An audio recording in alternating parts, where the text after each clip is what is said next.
It's the Dynasty Six Pack.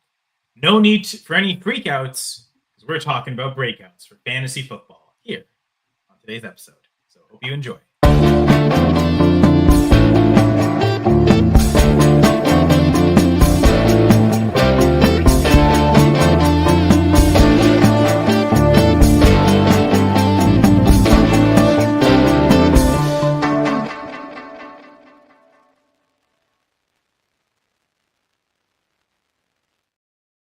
Welcome to another episode of the Dynasty Six Pack, episode 22. I mean, it's very fitting since all of us are from Going for Two originally, but yes, here we are on the Fantasy Six Pack YouTube channel. I'm one of your hosts, Kyle Senra. Joining me are my co-hosts. First, we've got Rahul Natarajan. Rahul, how are you doing? Doing well, Kyle. Good to see you. Good to see you, Jamie, as well. Episode 22. We're really putting in the work as we sit here on the eve of August, which, you know, August kind of brings with it that air of point scoring season is upon us. You know, I smell the points in the air. Yeah. Yeah. It's just smoke. Well, there's going to be a lot of smoke in today's episodes. We talk about some hot breakouts ahead of the 2025 season. So really looking forward to this one. Let's get into it. Yeah, love it. Love, of course, being here every week with our other co-host, Jamie Perog. Jamie, how are you? I'm great. You know me, I'm Jamie freaking Perog, right? Like the Star Sit Sultan, the Trade Terror, the Waiver Wire Warlord, you name it, the Bye Week Butcher, the Dynasty Don. I don't just play fantasy football. I call Bye Week Bandit have been better than Butcher. That's my only.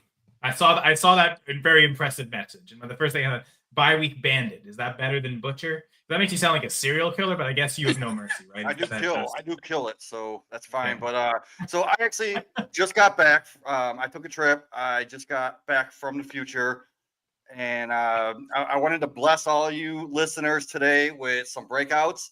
I needed to make sure they actually happen. So this isn't guesswork. This is prophecy, like, because I've seen it all already. This is a don't miss episode. So get your paper and pencil, write this down, take notes, and make sure you like and share this episode. Well, and I mean, we are recording this, so anyone can listen to it over and over again. Of course, you can also watch it on the Fantasy Six Pack YouTube channel. You can go back, even if you miss us live. But we are live every Wednesday night, 9:30 p.m. Eastern, and you can join us live in the chat. Albert joined us saying hello, everyone. Absolutely love all the interactions we get. Albert, loyal listener, usually with us most weeks, so appreciate to see Albert with us. Always prompt as well. Albert's always messaging at the start of the episode, so on time, ready to go. So you don't necessarily have to write everything down, because you can always come back to the YouTube channel. When you do, though, feel free to leave comments underneath. Let us know what you think of the 6 players we're going to talk about today. But if there's also breakouts you have, let us know in the comments below. Comments in the live chat, of course. We'll definitely love interacting with you during the show, but also if you leave comments on the YouTube video, we'll get there after the fact, and we'll respond to comments and interact with you there as well. So the interactions don't just happen live, but we certainly love having these live interactions with everyone. So again, the Fantasy Six Pack YouTube channel. Fantasy Six Pack has tons of great stuff. Yes, the YouTube channel, but there's a Fantasy Six Pack website. Lots of great articles coming out, especially a lot of redraft articles of late, because it is redraft season coming up. As Rahul said, the aura of point scoring season. Everyone's thrown their point scoring cologne on, let's say. That was a toilet. Let's flush that one. But yes, a lot of great free content on the Fantasy Six Pack website. But there's also premium content. There's cheat sheets. There's extra DFS content as well. So the premium content for Fantasy Six Pack, it's called the All Access membership.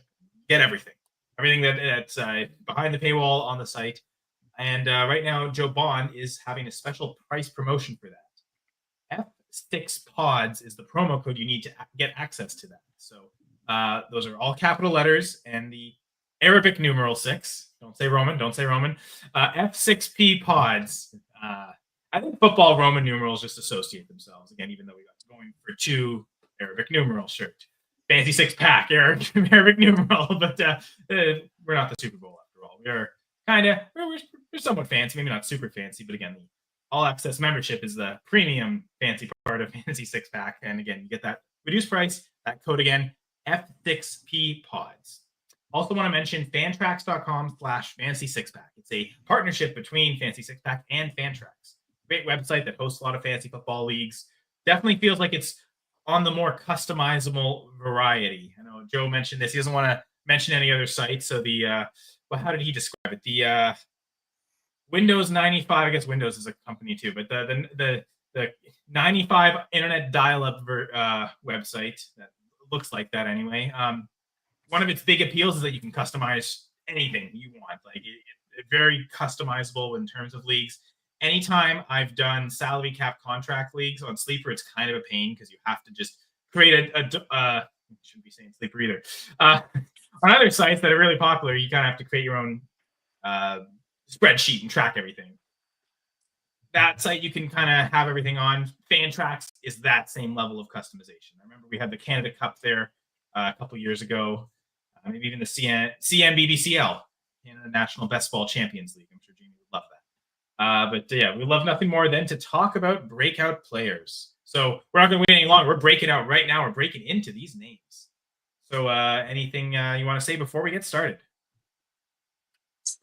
Ready to go. Let's get into these breakouts. Okay, we're going to hit this right off the bat. Strong as like first time performances and no hesitation whatsoever. Nothing bad will happen. Oh, wait. We're talking about Marvin Harrison Jr. Never mind. That didn't quite happen to the same level. Still a great rookie season. But Jamie, your first name is Marvin Harrison Jr. for Breakout. So while it was a decent rookie season, we were all expecting more. And based on this, are you saying Marvin Harrison Jr. is going to have those rookie level expectations, but he's going to hit on them in year two? Yeah, I wanted to start with Marvin Harrison Jr., a guy last year who we were all drafting like a locked and loaded wide receiver one, top 5 at his position, going in the first round of every draft just a year ago. And while the talent is still undeniable, like that rookie season, like it let a lot of fantasy managers feeling bummed out, right? Just because where you had to draft them. 101 in rookie drafts, like 112 in seasonal leagues. Like he ended up with only 62 catches, 885 yards, and 8 touchdowns. Solid numbers, right? But not what people were hoping for from a top pick like that.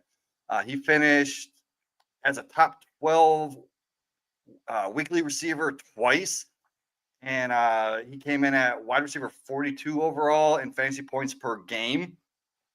Like that's really tough pill to swallow right there when you spend a premium pick on this guy.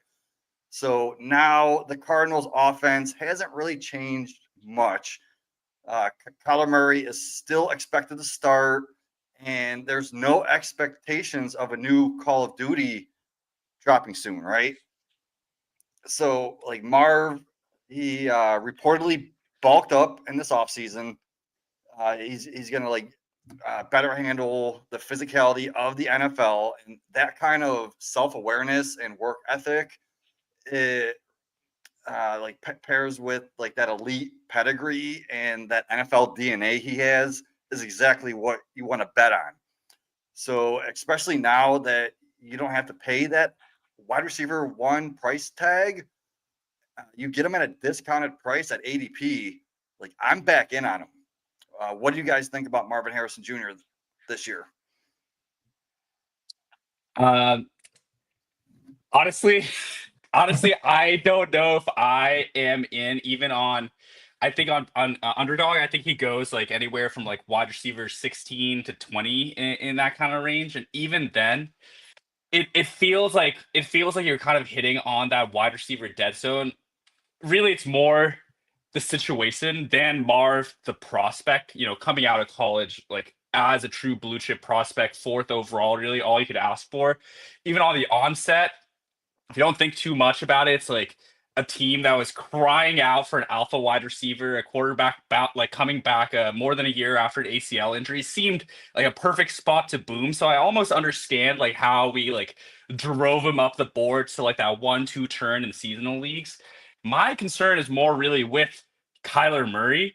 And I don't know, maybe Kyle, you let me go first to give one side of the coin. So I'm interested to hear your side of the coin because you're certainly hot, perhaps higher on Kyler than yeah, me. that's for sure. Yes. Yeah, and I just looking back at the kind of the deployment of Marv as like that static X, like all he ran was like those big boy routes, like low percentage routes. There are a lot of contested catches. And what Kyler especially struggled at was, you know, throwing deep, throwing under pressure, like his statistics and all of those like kind of measures were really poor. I think the Underdog Show had a great stat about like he was like 30th in the league in like completions on third downs when there were 7 or more yards to go. And it's just like I just don't have too much optimism for Kyler unless the situation changes. Now, Marv, we expect Marv to take that step forward. Just going from year 1 to year 2, I would expect that. What I struggle to see is this offense changing so much to allow Marv to have a lot more of those like easy button targets when Trey McBride is like uniquely built to do that in like this Drew Petzing offense, which like from that Kevin Stefanski tree. We talked a lot about David Njoku last week. I got admittedly schooled on David Njoku last week, but it's like an offense that's gonna, you know, feature the tight end. And just with the way that Kyler has been of late, you know, younger Kyler, I think was one of the more exciting quarterbacks in the league. Like, very loved to throw down the field. Like, was so good in like the scramble drill, and we just haven't seen that. That's I think what's holding me back just a little bit. Like, to jump from wide receiver 42, I can see Marv finish as a wide receiver 2, but I just don't know if their ceiling is there in this like sophomore year for Marvin Harrison. That's kind of where I'm standing as we sit here today. Standing as we sit here today. You're on fire. Ready. Good commentary though, and I agree, especially the point of his role in the offense. And in theory, you could have a slot receiver and a tight end kind of coexist if they're both going to just dominate those short to intermediate targets. But it doesn't seem like the Cardinals have any intention of playing Marvin Harrison in the slot. Yeah. So it is going to be a lot of contested catches, not much after the catch. I think that was a huge thing last year. And Jamie, to your point, I was listening to a podcast. I think it was Sac du Corps. So I think it was in French. They mentioned this. And Marvin Harrison Jr. had Malcolm Deschadou, I think, pretty sure said he had 1 missed tackle forced the entire season. So was that the reason he wanted to get stronger? Was to, you know, not just catch it and fall down type thing. I know he's falling down, but like be able to actually break tackles, and like that's how he's going to gain yak, isn't necessarily by outrunning everyone, because he's already trying to outrun everyone on the route itself. But you power through contact to get extra yards. So I suppose that's maybe where him getting stronger would help. Because I know Dizzy Allen is just his pushback to that was, okay, he looks like he looks stronger. How's that going to help him get separation though? Like, how does that help him get open? How does that help him run routes? Right. But if it's not, that's not the issue. Where not the issue for Harrison isn't necessarily the route running, but it's what does he do after the catch that I think is a big problem. And that could also be a Kyler problem, to be fair. It's funny that we are episode 22. I don't want to guess what Marvin Harrison Jr.'s target share was last year. 22%. So close, Jamie. 22.2%. Oh. He really wanted that 2-digit. But yeah, that's incredibly impressive for a rookie. Like, we don't necessarily expect and next week we'll talk about projections such as target share. Spoiler, I don't have any rookie projected for 22% target share this year. So like that and I mean he got 8 touchdowns. Like that's nothing shabby. I mean, my breakout player that I'm going to choose would love to have 8 touchdowns this season. That would be amazing. That would allow him to break out, to be fair. That's maybe the one thing that's missing. So there were some really good signals from his rookie season. But I think we're concerned with everything just stays the same. And to your point is that there is no progression. Because it does seem like he just needed to catch. Like, the catch rate was the one thing that really needs to go. Mm-hmm. So if that improves, even if he doesn't get much more after the catch, and he's not getting these easy button targets, just sheer number of catches, is that enough to allow him to propel him up? So we just hope the catch rate gets better, but that requires Kyler and Marv getting better because it doesn't seem like the offense is going to help them get better. Like they're probably just going to have the same role, same high depth of target, tough catches. When he does catch it, it's a big play, which is why he probably has so many touchdowns. But it's just we're just banking on the natural progression of Marv and Kyler's connection getting better. One point I wanted to bring up, I did say he had 62 catches, 885 yards, and 8 touchdowns, right? Mhm. That is eerily similar to his dad with 64 receptions, 836 yards, and 8 touchdowns his rookie season. And what did Marvin Harrison Sr. do his second year? 143 receptions, 1,722 yards, 11 touchdowns. I'm thinking he's going after his dad right there, man. He's going to make his daddy proud and just rise up the ranks. Now to Rahul's credit, they might be similar. I don't think Kyler Murray and Peyton Manning are quite similar. That's the missing link, I think. But you've said, Rahul, we've seen Kyler be good in the past. Yeah. Now, is this just because I wonder, has this all coincided with 2022, his ACL tear? And these past 2 seasons, he just hasn't been the same as he was before. And it's not running because the speed's there, but maybe he's not as willing to stand in the pocket and throw deep the way he needs to. Like it's weird because Harrison, a lot of his targets are deep, but like Kyler needs to maybe get better at throwing deep again, better accuracy on deep passes, which he used to have. And is that just his confidence in the pocket has to get better? Maybe that'll never get better, or maybe it's just okay. It's just taking him 2 years to get back to where he's comfortable. So I think you hit on a really good point there. There's been a lot of chatter. I think coaches that have left the Cardinals in the last year, one saying that Kyler would like turn up, like they've have all like a game plan installed, and he's just like, I don't feel like running much like this week, is like a comment that I've heard a lot this offseason. Another one, and this is more like from a film point of view, is like Kyler bails from throwing those balls when he knows he's about to get hit, more so than a lot of other quarterbacks that will like stand tall in the pocket, and like even if they're gonna take contact, they'll take it, but they'll make the connection, they'll get the first down. Can Kyler kind of lack that like a little bit? So maybe another year, Kyler is one of those quarterbacks that's like very under fire. People love to hate on Kyler Murray, whether justified or not. He gets a lot of hate, and I would love to see Kyler Murray do well. It's really this whole Marvin Harrison conversation is a Kyler Murray worry for me more so than Marv, who you would expect to take another step forward. So we're not even 20 minutes in. You've already had 3 unreal puns saying that Kyler Murray, unlike other quarterbacks, doesn't stand tall in the pocket. That's brilliant. That's brilliant level. And then the Murray worry is an incredible rhyme. So I would say, Rahul, this is your breakout episode. Man, only at episode 22, I would have hoped I broke out earlier than this, but better late than never. Hey, I mean, Marvin Harrison, I guess he's played 17 games, right? He might break out in game 18. But yes. So I'll just say, I'm ranking Marvin inside the top 20 of my redraft rankings. So I buy the breakout, Jamie. And I guess maybe that's just me having faith in Kyler, which, as Rahul's pointed, it seems to, I tend to be on the higher of Murray compared to consensus. To be fair, in fantasy rankings, right? That doesn't necessarily mean his real life quarterbacking gets better, but I believe. So you've convinced me. Maybe it's not even you. It's Marvin Harrison's muscles have convinced me, Jamie. But, do you have anything else you want to say about MHJ? No, I'm good on him. I was just saying I drafted Marvin for the first time today in most of my leagues. I usually skip over him, but after reevaluating it, I looked and I'm like, should I go with Garrett Wilson or Marvin Harrison? And I really debated them back and forth just because Marvin has the better quarterback. I went with Marvin Harrison over Garrett Wilson today, and I normally do not do that. Well, natural diversification at times.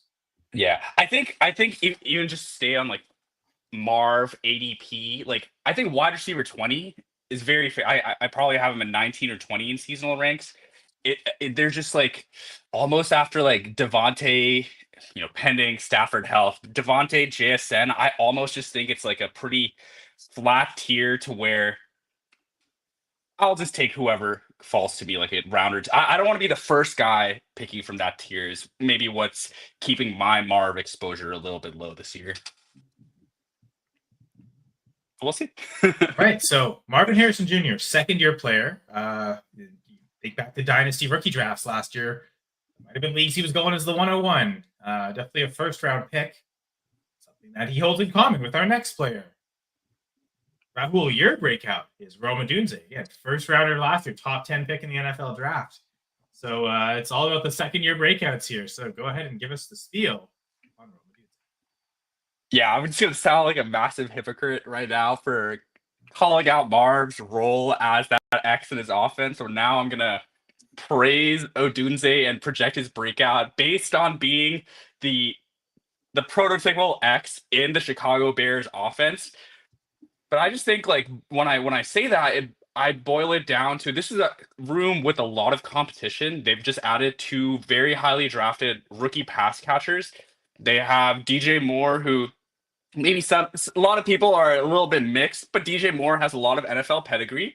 And they have, for all his faults, the guy shows some of the worst vision I've ever seen on an NFL field. DeAndre Swift is a pretty good pass catching back.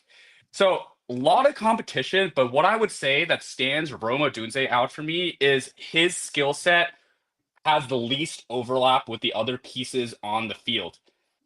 To give you some stats from last year, Odunze went, 54 catches on 101 targets, 734 yards, and 3 touchdowns. Certainly no Malik Neighbors lad or BTJ, but kind of in that realm of the Marv rookie season without the touchdown numbers. But solid for a rookie. Comparing DJ Moore, who had 140 targets in 2024, to Odunze's 101, DJ Moore had 97 targets that were under 10 yards. Odunze actually had more targets than DJ Moore, 10 plus yards down the field, which kind of speaks very directly to how their roles were distinct. In the last year, Keenan Allen's not there, but I think they've added a few other pass catchers, and Burden is certainly his college profile, like working a lot out of the slot, working a lot in that 0 to 9 yard range, and Colson Loveland as a tight end. A lot of players who are probably going to thrive in like the shorter area of the field, the middle of the field, and I think Odunze is the one who has that X receiver profile, which was, as my computer just went on sleep, no longer. But Ben Johnson just this week really like spoke highly about his ability to win one-on-one, do that, keep saying it, X receiver stuff. It just feels like this is the player that's most likely to retain a role in 2 wide receiver sets. I expect this to be a pretty high rate of 12 personnel, just with that Detroit style offense coming over to Chicago. And I just have a lot of confidence in, it's like almost a copy and paste, like a lot of those things, like elite prospect, draft capital, high potential quarterback. We have some questions about Caleb Williams, Ben Johnson, significant O-line upgrade, and that year or 2 wide receiver breakout. I have confidence that if someone is going to hit big in this room, I do think it's going to be Odunze. Because of the role. And one last piece I'll leave you with is, whereas Marvin Harrison, you have to draft him as a wide receiver 2 in seasonal leagues in best ball. Odunze is going as like wide receiver 33, three rounds later, and that's like more of a palatable. This is a breakout episode, so maybe we don't care as much about the price. It's priced in, priced out, whatever. But that's where it's more palatable to take that kind of risk for me with Odunze. So that's my wide receiver candidate for breaking out this year. Well, actually, just you're talking about like the parameters of a breakout. We didn't really define what is a breakout. I know we've kind of, with Marv, we really talked about the fact that we think he's going to finish as a top 24 receiver. Is it as simple as that? Like, okay, top. I have RB1, RB2, wide receiver 1, wide receiver. Yeah, I had going for Odunze is like I think he has the capacity to finish as like a low end wide receiver 1 this year. I was thinking top 12 wide receiver is what defines the breakout for me. Okay, and that could also be like, if it's a player that's even cheaper than these guys, maybe their breakout could be top 36 because they're going so far outside 36 that it would be considered a breakout too. So it could be a subjective thing. There isn't quite a a strict definition, which is also why we didn't bother trying to box it in. It has to fit this definition. But yeah, because JD, it seemed like with you thinking like you think Harrison's going to be top 24 with that maybe outside potential to be top 12, kind of like what Rahul thinks of Odunze. Yeah. So with Rome, I love his talent. I'm hoping the best for him. I just don't see it this year. They added 2 more pieces to the pie. It's going to be hard for him. He was only getting less than 20% of the target share last year as it is. Like 101 targets. I've seen tight ends get more targets than that. Even his catchable target rate was below 6%. I can't remember exactly what it was. So them adding Luther Burden, they're going to be more gadget plays for him, and I just don't see him fully breaking out. I can see like a half breakout where he does produce more than what was his less than 10 points per game. I think it was like 8 points per game on average. I do see that going up, maybe 11, but still where he's being drafted. I'm trying to look now. Where is he going exactly? Because he's like wide receiver 33 in Underdog at least. Yeah, because I haven't drafted him one time in like over 100 and some leagues. So yeah, there he is. Okay. Odunze. I'd rather have Jamison Williams. I'd rather have Jalen Waddle, George Pickens, Calvin Ridley, Zay Flowers, Olave. People that I know are going to get targeted. Even Jerry Jeudy a full round later. Juwan Jennings a full round later. Jacoby Myers a full round later. I'd just rather take a shot on them because I know they're getting a bigger piece of the pie than Odunze is going to get. While you were naming those names, I was looking at my redraft rankings, and I'm pretty sure there was Jamison Williams is the only guy I have lower than Odunze. So I do tend to agree that I would rather have on a one year bet basis would probably rather have all those guys. Now, I don't mind necessarily the because it does feel like Marvin Harrison Jr. got somewhat of a reduction in price, and that's maybe more from a dynasty perspective because I think redraft wise, I think he was still maybe he's gone down a round this year. So he's still going typically as third round, maybe even late second round. Whereas Odunze, he's usually like mid third when he was going at 112, 201 last year. Yeah, so you've gotten maybe about a round and a half of discount, but I guess Odunze never really started with that hype. So the discount, we already saw it last year and didn't quite pay it off. Now, Rahul, I did love your point about his skill set is different than what everyone else they have, it seems. Like they've, to the point, invested in the shorter to intermediate route type players this offseason. That's where their heavy investments are. Even like if you look at free agency, they signed Olamide Zaccheaus. Like he's not really a speed burner either. He does seem closer to a possession receiver. So they've got all these same type of underneath guys, and Odunze really does seem like the strongest deep threat. I mean, I still think DJ Moore, because every time he's been asked to do that, Moore has done that really well. But it also does seem like his shorter catch, do stuff after the catch type of skill set is also very strong and present in the Bears. In theory, want to use that a lot. Yeah. But Odunze does seem like he's the, one of these things doesn't belong with the others. It does seem like it's him. He's got the kind of diversified skill set that the games where they're facing weaker secondaries and weaker pass rushes where Caleb can afford to, he's still probably going to run out of the pocket and take 5 seconds anyway, but to eventually go deep, like there's games where you could see the game plan is, okay, the best way to attack this defense is with Rome Odunze deep. We already kind of saw that last year, right? Isolated games where he'd get 10, 11 targets, and then other games where he's barely being used. So I could see the scenario being those 10, 11 target games. There's still a couple of them this year, but he's also maybe always going to see at least 6 or 7 instead of drop to like 2 or 3 in certain games. I think that the floor might be is what increases. And you got Jennifer Son saying, "Hey everyone." So once again, drop your questions in the chat. If you have any questions, Dynasty Redraft, we'll answer them. Yeah, for sure. We're talking breakouts tonight, but feel free to break out with any questions you have at any point, and we'll get to them and answer them. So, the second-year players break out. I guess we'll find out. Rahul, anything else to say about Rome Odunze? No, I think I think both of you raised valid points. If I were to even bring up more risks, it's like, I as we've talked about endlessly, I'm newer to football. I hear a lot Bears gonna bear. Bears might end up just bearing, right? We're projecting a lot. There's an offense with a lot of hype with Ben Johnson, with Caleb Williams, the prospect, right? So there are a lot of risks. And I just think that if someone is to hit big, my candidate there is Rahul Natarajan. But I hear the concerns for sure. Do you guys see a scenario where Odunze outscores DJ Moore this year? Nope. Yeah, I certainly do. Yeah.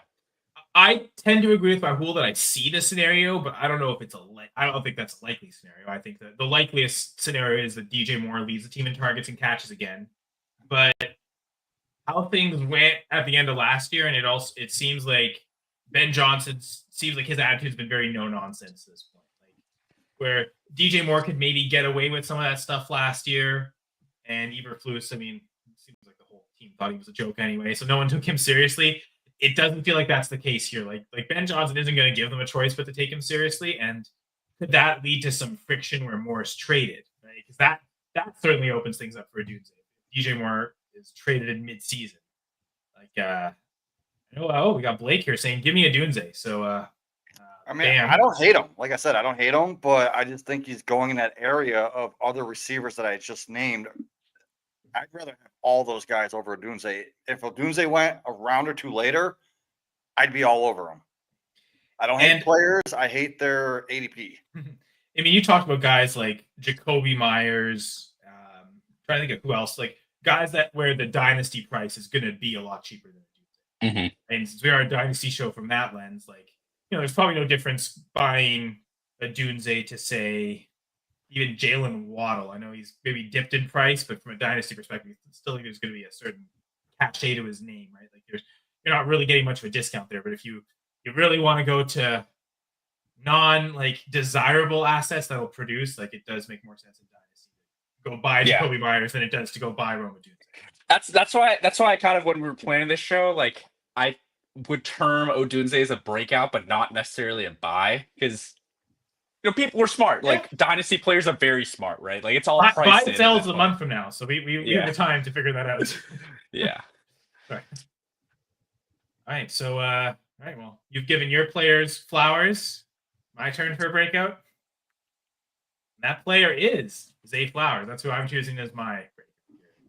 Thank you. Hand clap for me. I guess flowers for my really bad joke. It's funny because I remember listening to the Fantasy Footballers. It wasn't quite recently. This might have even been like a month ago. But they talked about that. I think it was maybe they were talking about breakout candidates. And it might not even have been that, but I think Zay Flowers was brought up and the question was asked, did Zay Flowers break out? They kind of were conflicted. Like, has he already broken out yet or hasn't he? Now, by our top 24 definition, he technically hasn't. His highest seasonal finish is wide receiver 25. And I can't remember if that was last year or the year before. But I think it's funny how points per game, his highest finish is actually 32. So it shows he's been healthy. Very tail end of last year, he got hurt. But for the most part, he's been healthy. So he's been accumulating games in total points. But he actually drops in ranking when it comes to points per game. So he hasn't quite been that efficient yet. So again, for going points per game, he still hasn't even had a top 30 season yet, which is a little surprising and shocking. I think 2 years with 100 targets. His seasons were hilarious. It's maybe not hilarious, but it's weird how year one, he had 6 touchdowns. And with 77 catches, though his depth of target was so low that he actually failed to reach 1,000 yards. Last year, he hit 1,000 yards. I think he went from 11 yards per catch to 14 yards per catch. He had over 200 more yards. Actually, had 3 fewer catches, but most importantly, had 2 or 3 fewer touchdowns. So, if he could put the two together, 1,000-yard season with 6 touchdowns, that's what helps him get to the top 24. Through 2 years, he's isolated, done both of those things, but not both in the same season. And I think all it takes is just him putting it all together the same season, which I think is possible. I don't think he doesn't have to exceed the outcomes he's already done. He just has to take the best outcomes from both of his seasons and put them together in one season. So we've seen him score 6 touchdowns. We've seen him have 1,000 yards. Just do both in the same year, and you'll probably get that top 24 status. So I don't know if I was cheating because I felt like, man, he's so close to breaking out that he doesn't have to do much to get there. But I also think the point is, like, to me, Zay Flowers' best football is still ahead of him. So again, I'll talk next week about my projections. Maybe a little hint on how I do the touchdown projections. I look at 2 factors. So one is expected touchdowns, and that's based on, I got this from Peter Howard, and this was between, I think, 2011 and 2022, 2023. I know 2011, I remember the lockout year, was the start of a new collective bargaining agreement. There were a lot of changes to the rules. So Peter's talked about this, and I even looked at it myself, and you could see like point scoring kind of like drastically rises just from 2010 to 2011, and it stabilizes. So we can look at 2011 being like the current meta of the NFL in terms of how teams score points. Anyway, since 2011, essentially the league average for scrimmage touchdowns is 155 yards. So players are expected to score a touchdown every 155 yards they produce, scrimmage yards. Zay Flowers, based on the yards he's produced, over a 17-game season, should have 6.37 touchdowns for a season. Now, so that's one thing I look at. The other factor is, what have they actually produced? What are these players over you take their career, pace it for 17 games, how many touchdowns do they get on a season? He's scored 4.64. So it's almost a 2 touchdown difference on what his expectation is to what his actual touchdowns have been. And it's not the biggest disparity I came across, but it certainly is one of the larger ones. So he's someone who has drastically underproduced his touchdown numbers. And so I think from a touchdown regression standpoint, we almost at some point expect him to overproduce the touchdowns, get more than 6 in the season, get 7, 8. Like at some points, the pendulum swings one way, it'll swing the other way, where if he's underproduced for 2 straight years, eventually it's going to overcorrect. He's going to have a season where he overproduces touchdowns. It could be this year. Isaiah Likely injury. Maybe that just means more red zone targets for Mark Andrews, but at a certain point, someone else is going to have to score touchdowns from Lamar Jackson. And it just feels like, for as good a touchdown producer as Lamar is, for Zay to underperform as much as he has is weird. To me, it will correct itself at some point. I can't reconcile that Zay Flowers is just bad at scoring touchdowns. So to me, it's all about the touchdown numbers finally getting up there. Because frankly, from a target share perspective, he's done exactly what we've wanted to for 2 years: 24.4% and then 25.7%. Target dominator on his team. I don't care that DeAndre Hopkins is there. I don't care that they still have 2 tight ends. Like, to me, Zay Flowers, I expect him to continue to do that. I just expect the touchdowns to finally join to where they should be, and that's where I'm expecting the breakout to come. So I want you to bring up Bam's comment. This one, breakout. The Flowers comment. Sorry. Yeah. So he is the type of receiver that needs other receivers around him. And I don't think Bateman is a bad receiver. But if you had someone that was a little bit better than Bateman, I 100% agree with Bam. Flowers is so good, man. Like, he had over a 25% target share, right? He actually, I think he had half of his yards came from yards after the catch. Wouldn't surprise me. Yeah, he's a low depth target guy, which is how he can draw so many targets. But yeah, that makes sense. So I love that. If you had like a better receiver to take the top off the defense, I think he can get more yards. You mentioned the touchdowns. I could see those going up. Where Flowers is being drafted is criminal, for real, because I just got him today. I took him about 3 hours ago in a draft in the 9th round of a super flex.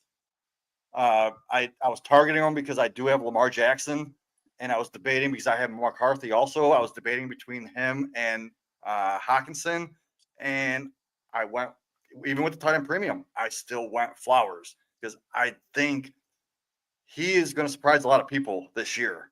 And yeah, I think last year he finished as a wide receiver 32 or something. That could be. That's what I had. I think points per game was 32. Yeah. 32, yeah. I could see him being 20 to 25 at the lowest. honestly. So you're getting a value out of him. So I do see the breakout with Flowers. And where is he going in like a current, I guess, underdog ADP would be good. Underdog, 30-ish, like high 20s, 30. He might be like 30 on the dot. Yeah. Because I'm in like Draft 30 price, too. underdog drafts right now, so I could just pull one up. Yeah.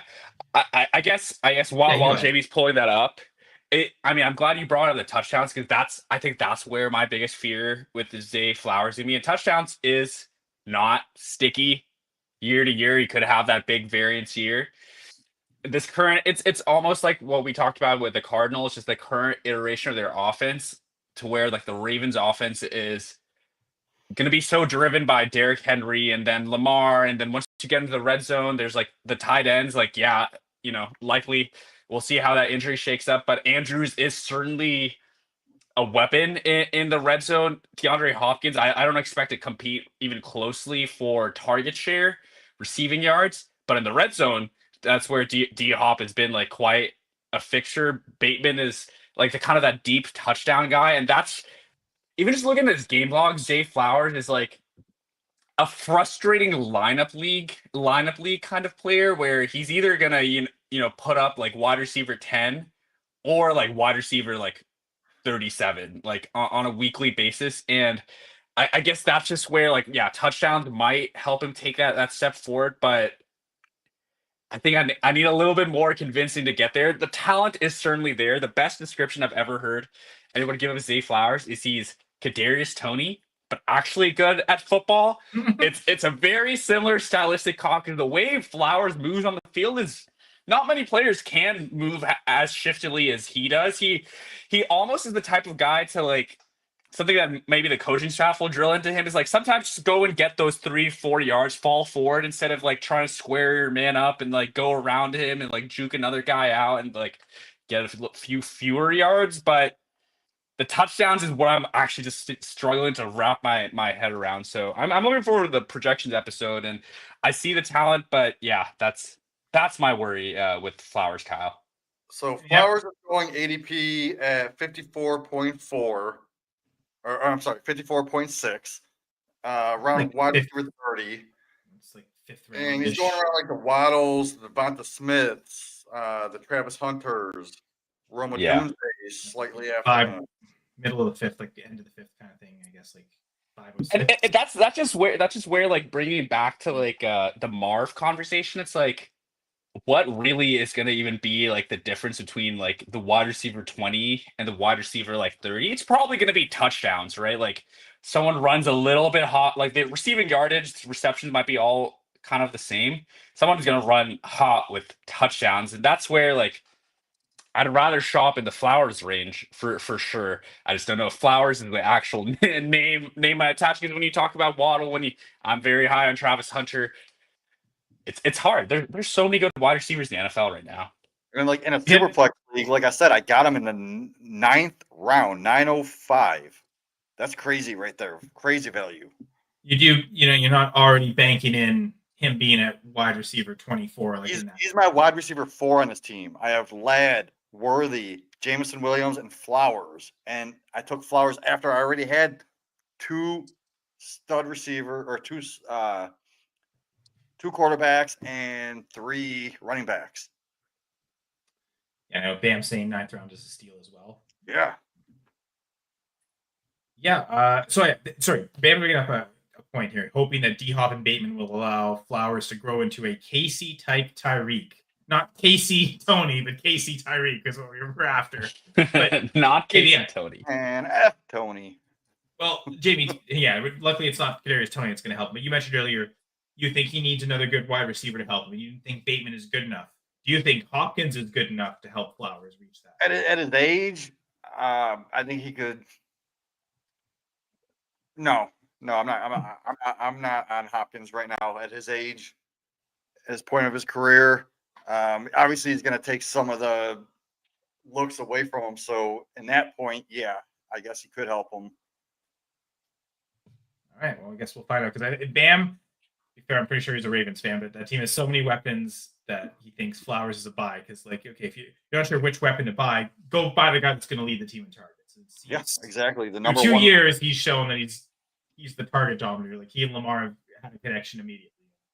As great of a receiver Hopkins is, to your point, Rahul, I don't think he's coming close. I still think Andrews is probably still the bigger competition to stop Flowers from leading the team in target share. And last year, Flowers had a 10% more target share than Andrews did, 25.7 to 15.9. So, like, and he wasn't that close to stopping him. Now, But I wonder what it was like within like the 20. So like a small, obviously a small sample, but I guess that's where it's like I just don't see him as a prominent touchdown scorer. Yeah. And I'm very curious to. I'm not one who does projections as detailed as you do, Kyle. So I'm also curious on how you're approaching Lamar's passing projections, because that's one. It's not very high. Like it's going to be. One of the things I looked at was these quarterbacks, like how many pass attempts that they had per start throughout their career. I'm using that as a number to kind of base on team attempts for a year, because the quarterbacks are going to determine so much of that. So yeah, admittedly, they are one of the teams projected below 500 pass attempts. Now, Lamar has, I think, the highest touchdown percent for his career touchdown percent of any active quarterback. So he is above 6% for his career. So he's been a really strong touchdown scorer in spite of the fact that he had 450, 460 pass attempts last year and led the league in passing touchdowns. So he's shown that capacity that he doesn't need a ton of attempts to score a ton of touchdowns. All right, so we've given our flowers to our breakout receivers. Everyone loves to talk about breakout wide receivers, right? It's the hot topic all the time every time we talk about breakouts. But we decided we're covering every position today. So while we each took a receiver, we also each took a player at a different position. So we're going to cover quarterback, running back, and tight end. Starting, back to you, Jamie.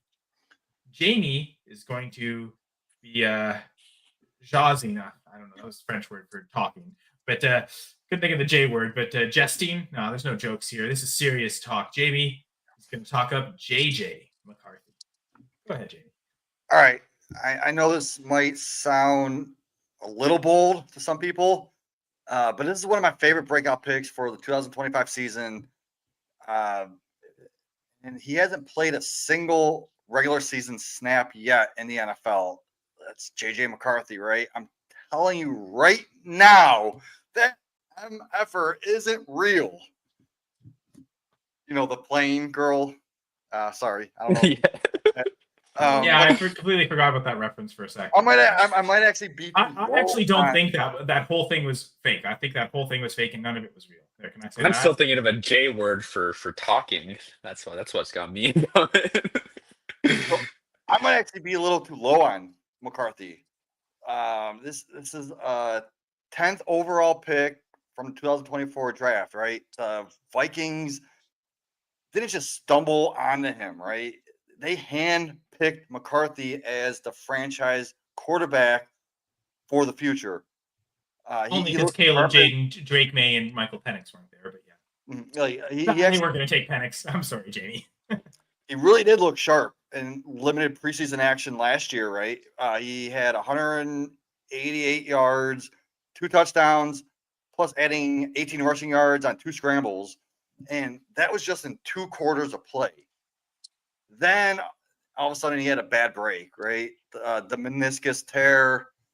He got shut down the rookie season before it even started. So that opened up the door for Sam Darnold. Yes, Sam Darnold. Like that's the guy that sucked his whole career, right? Oh, God, a ghost. So Darnold threw for over 4,300 yards, 35 touchdowns, finished as the QB 11, I believe, and fantasy points per game.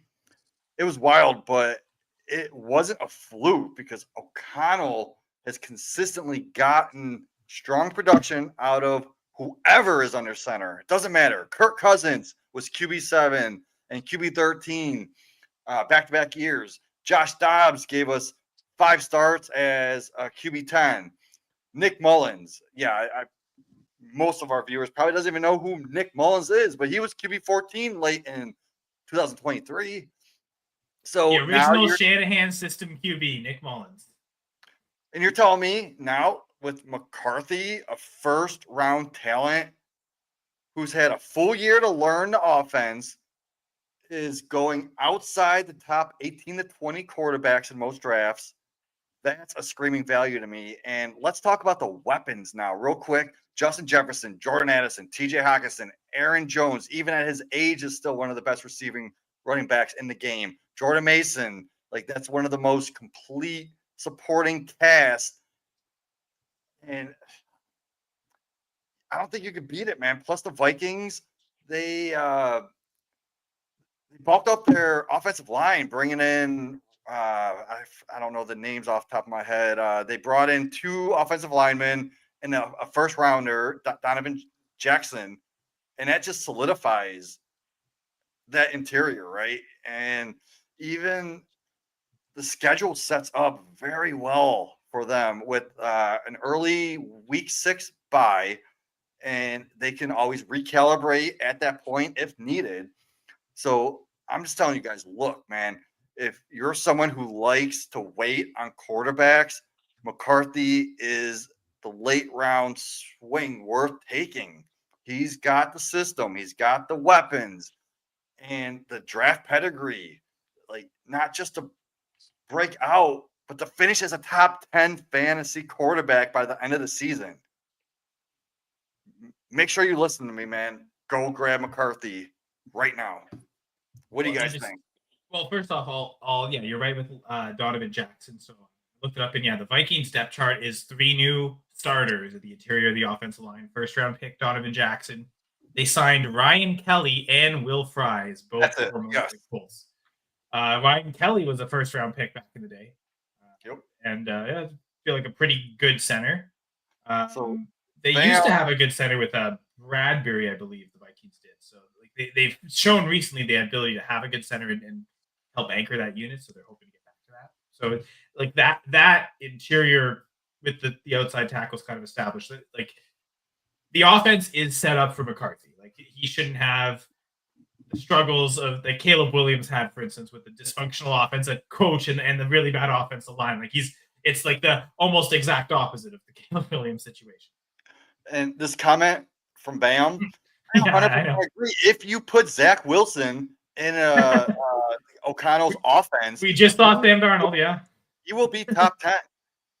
It doesn't matter who you put there. Like I said, Josh Dobbs, Mullins, Darnold, all top 10 guys. And if you put Zach Wilson, I'm sure he could be top 10 too. But McCarthy is actually good at football. Could you imagine a Zach Wilson, Sam Darnold training camp? If they ever actually were on the same team together, like you'd probably be so impressed. Like we've got the best quarterbacks ever, and then they get to the game and just like completely awful. Because like both of them look great going against air, right? They're both really accurate quarterbacks. They throw on the run really well. Funny because I'm sure McCarthy looks worse than them, but it also feels like he's probably got the better head to like read defenses properly and not like how's he going to deal with pressure, right? Because I mean, like okay, you could invest in the O-line, but you might still have to face literal pass rush pressure, but also the pressure of being a quarterback, the emotional pressure. We'll see how McCarthy handles it. I almost didn't want to put this up, but apparently he'll give Tua a run for his money in the concussion protocol. You gotta remember, dude, he's in Miami now. You know how many MILFs are in Miami? His head is not in that game. I'm telling you right now, that guy is going to be in the beaches. Them 40-year-old women need to watch out. We're talking about Wilson, right? Yeah, Zach Wilson. Tua for a second. Zach Wilson, right? Yeah, Zach Wilson's in Miami. Yeah, that's crazy too. Okay. Yeah. Honestly, Rahul, do you want to say something about JJ McCarthy? We've talked about other quarterbacks, but let us know about McCarthy. I love this shout, Jamie. I'm completely in on this with you. Just the system. I think Ryan Heath, fantasy points. He had this great analysis about how late round QB league winners come from like the McShanahan tree that he named, and Kevin O'Connell has like already showed us year after year after year the system is built to produce high scoring fantasy QBs. I really agree with a lot of the points you said. You just missed out that the JJ in his name stands for Justin Jefferson, so obviously they're gonna go off together. One it's a one thought that I have about the Vikings is a lot of their moves kind of do speak to the fact that they maybe want to ramp up the run game involvement, not just like all the O-line additions, Jordan Mason.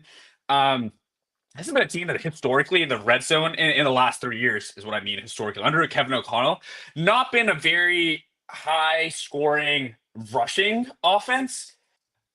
I wonder if that changes a little bit this year, but even at the same time, that wouldn't worry me. It wouldn't put me off McCarthy. It would actually give me a little more confidence that the platform is being set for him to be a successful quarterback. You don't want to put it all on the first time starting quarterback. So even if the run rate goes up a little bit, I actually think it'll, if anything, maybe the ancillary pieces, your Jalen Nailers and your random Johnny Munt touchdown games, those are the ones that are going to go away. But I am completely in on this with you. Like QB 18, QB 20, I think is a steal for what could be potentially a top 12 quarterback. So great call, Jamie. So appreciate it. And don't forget the rushing upside too. He does have rushing upside. Yeah. Now, is there any concern with him coming off the injury that he just, unlike most guys in their first year starting, he just won't run very much because of that? He had a whole year to recover. I know, but sometimes players come back and the next year they're still not the same. Some players come back and they rush for 2,000 yards, right? So some players are unaffected the next year. Predict injuries. He could be that. We can't predict injuries. I know I just came back from the future and I didn't see him get injured, but I do own Sam Howell a ton in leagues just because I know if just in case there is an injury, Sam Howell is going to go in there and be a top 10 to 14 quarterback. Well, again, if the argument is the system, then yeah, you'd for sure love the backup quarterback too. So even if you don't have JJ McCarthy, go pick up Sam Howell as a handcuffed quarterback. Sam Howell in the 32nd to 35th round in my IDP Superflex best ball drafts. So that's super late in the 30+ round. That's free. Now, what Bam's comment here is saying it leads to also like the reason we just don't know about McCarthy is because we haven't seen him play an NFL game. So all we have to go with our college games. So apparently he struggled a lot against Rutgers. We haven't seen him struggle against an NFL offense yet. I want to know what I could say, but again, we haven't seen him play. Why do you hate Justin Jefferson so much? Like, why would you put Justin Jefferson in the 3rd round of drafts when he's going top 4? Because you're telling me right now, what you're saying, he's going to be a 3rd round type guy. I mean, not really. I mean, you could see one wide receiver do really well. Like if McCarthy does awful, like there's still a scenario where Justin Jefferson, that is, man, can't do that. Jefferson does well even if McCarthy struggles. If he's the only one eating, like if McCarthy does really bad, it's probably Addison and Hawkinson. Like they're the ones probably getting hurt more. And Jefferson's going to just be so good that he'll just he might not be wide receiver 1, but he's probably not going to finish below a wide receiver 12, the wide receiver 12, right? Like even if McCarthy struggles. So I'm trying to think of a good example of that, like of a receiver that's had a really high finish, even if the quarterback's been a struggle. Like I could think of the one that's coming to mind, honestly, is Antonio Brown. Like not peak Antonio Brown, because peak Antonio Brown was so good that Ben was doing well, but like when Ben was starting to struggle, Brown would still do really well, but yet like you'd have Roethlisberger as like maybe QB 18, and yet Antonio Brown's like wide receiver 5. Yeah, I mean Jamar Chase just 2 years ago he played with Jake Browning half the season, was still wide receiver 12, which I think it's not just a Jefferson conversation, but I think wide receiver top 10 wide receivers is the floor. So he says, Bam, to your question, Jamie, he loves Jefferson, but he lives in Michigan and watched McCarthy make boneheaded play after boneheaded play. Yeah, so if Michigan's a different beast, man. They suck. They don't know how to develop wide receivers. They're more of a run-heavy offense, and you can't base it off their college career if they go to Michigan. Because I'm a huge Roman Wilson fan. I see the talent. They didn't use them right. Man, I mean, Donovan Peoples-Jones is already out of the league, right? Nico Collins even. Didn't he go There to we Michigan? go, right? It took him how long to break out? And now he's a top receiver. I just don't see it, man. To defend McCarthy, Michigan sucks. Decision-making was the problem. A full year with Kevin O'Connell, maybe that like really helps. Yeah. So, Jamie's about to break out of the screen, but I think we're about to move on. Unless Rahul, did you want to say anything else about JJ? No, I think we covered. I'm definitely in on JJ McCarthy. I think I might be. Here's where Jamie has him in the dynasty ranks. I think I have him all the way up at like QB 14 or 15.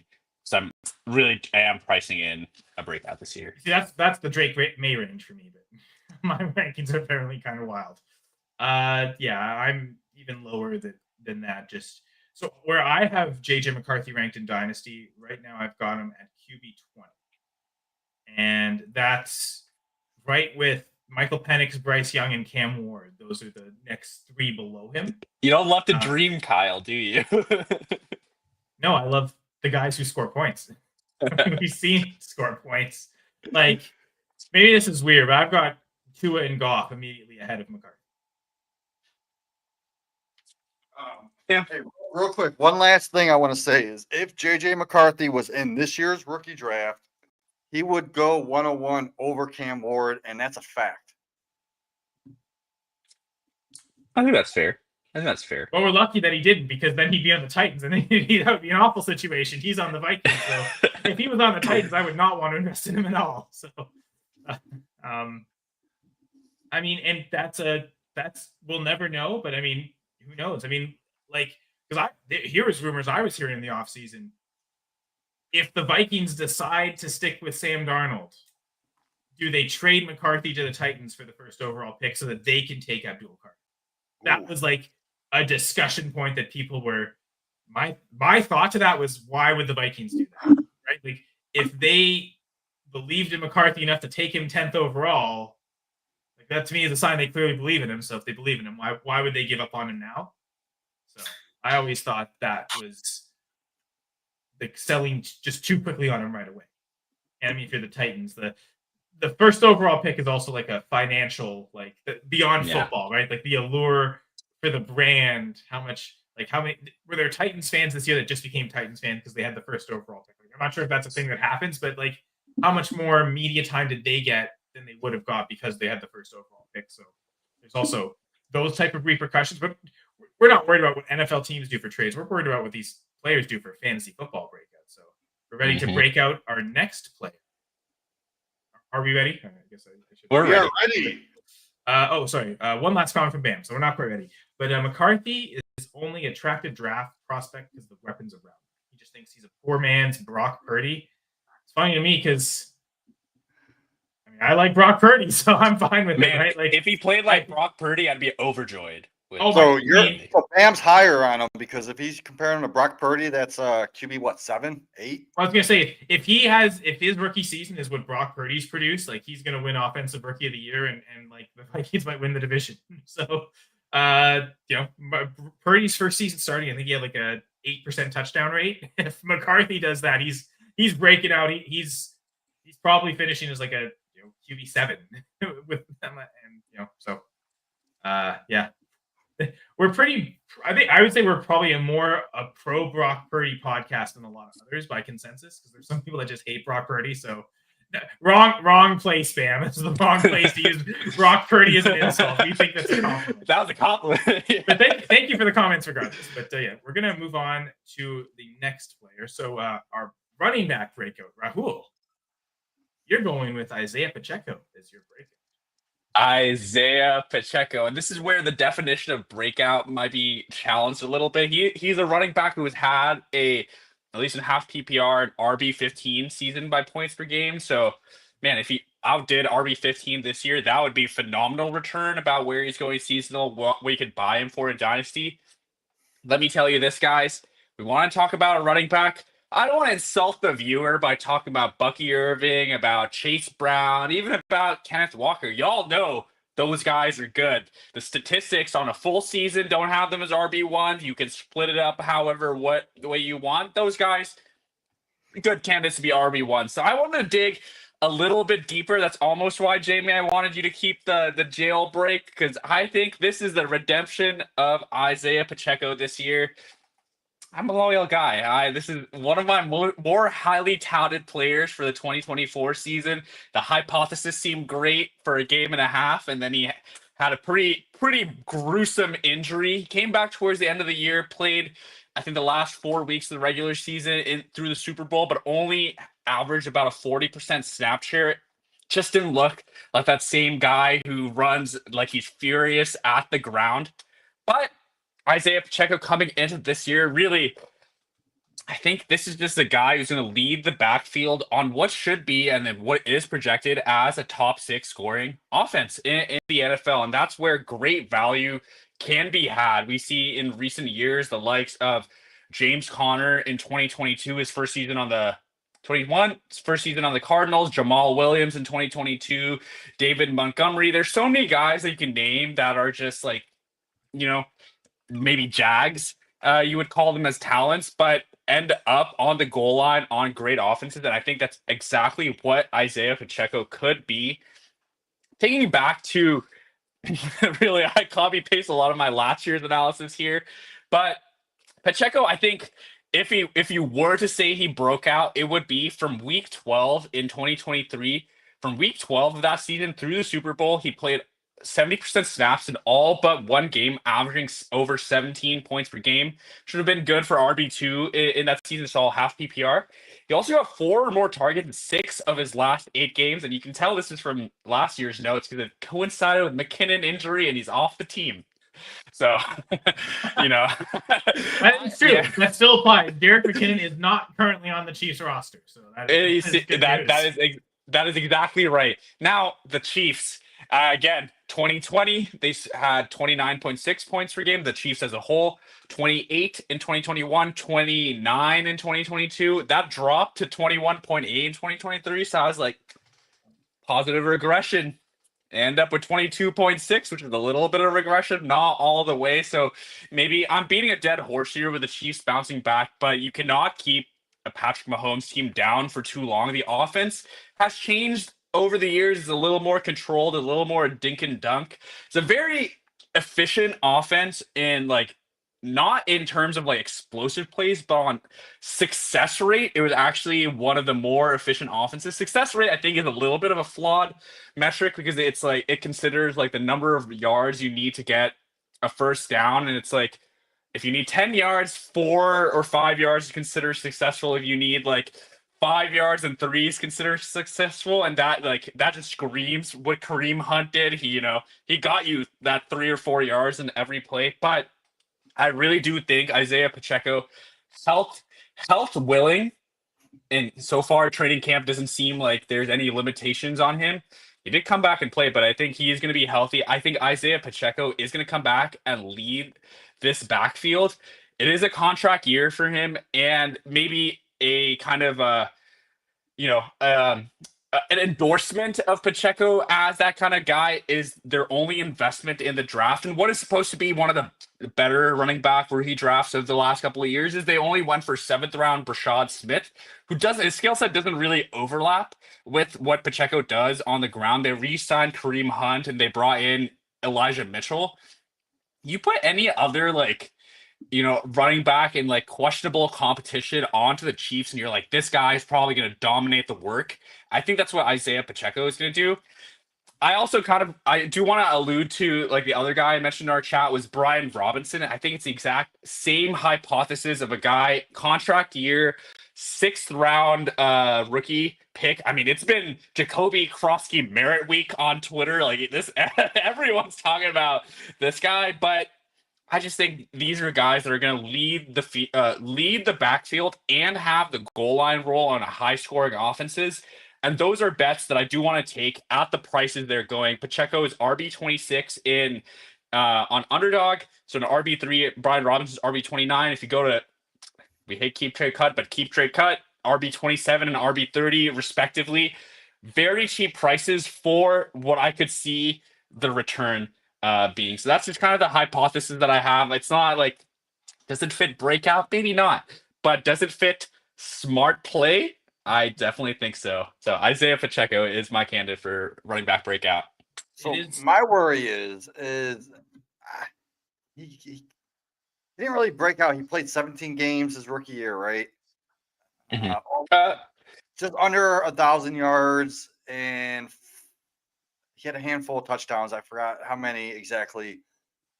I was all over Pacheco his rookie year. I was getting him in the fourth Fourth round. round pick, yeah. Fourth Like, round. even like mid fourth.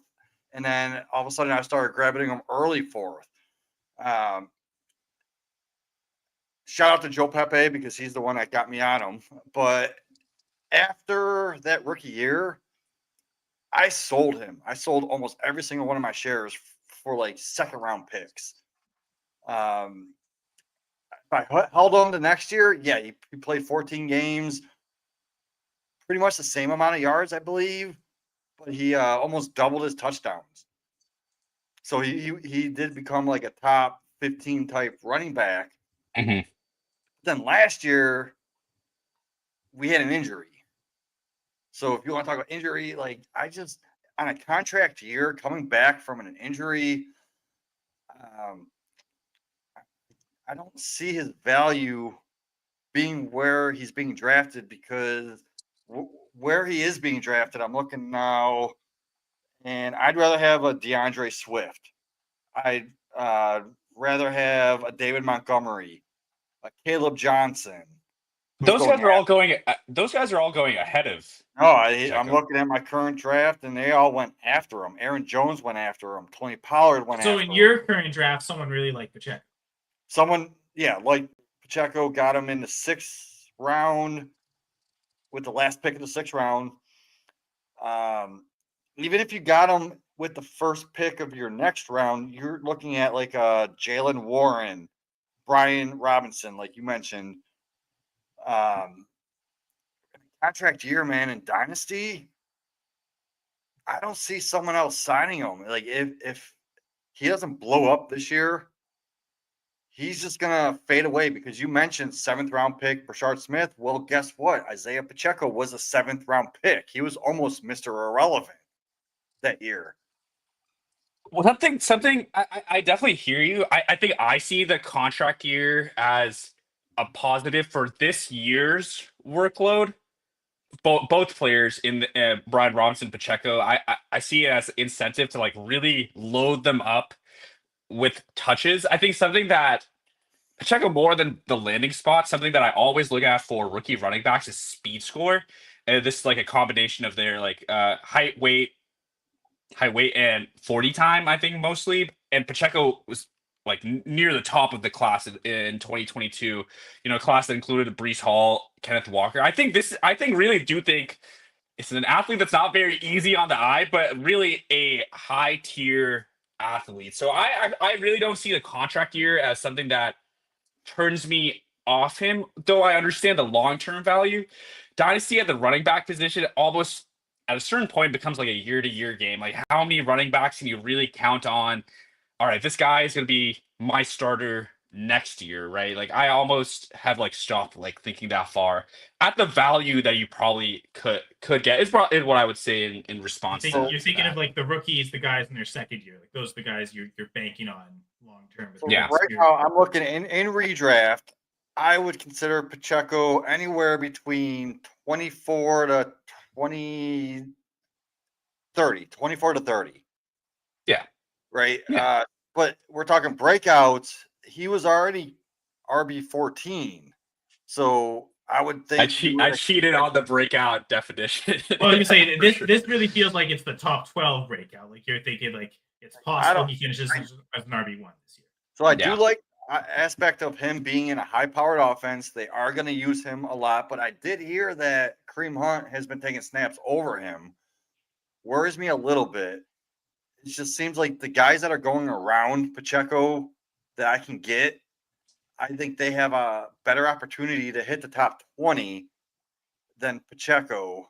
But even though I would consider Pacheco to possibly be in that 20 range, but I have him in the 24 to 30.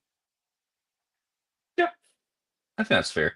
Well, maybe coming off the injury and with his violent running style, maybe this season is the Shaw Stomp redemption.